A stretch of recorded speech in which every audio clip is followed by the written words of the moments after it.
ভারী বৃষ্টি ও প্রচণ্ড ঝড়ে ঠাকুরগাঁওয়ের বালিয়াটাঙ্গী উপজেলার ২০টি গ্রাম লণ্ডভণ্ড হয়ে গেছে। এ সময় শিশুসহ ৩ জনের মৃত্যু হয়েছে।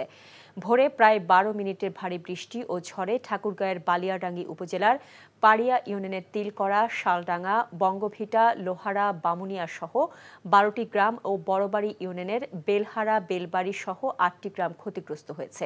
এসব গ্রামের বেশিরভাগ বাড়ির টিনের চাল উড়ে গেছে।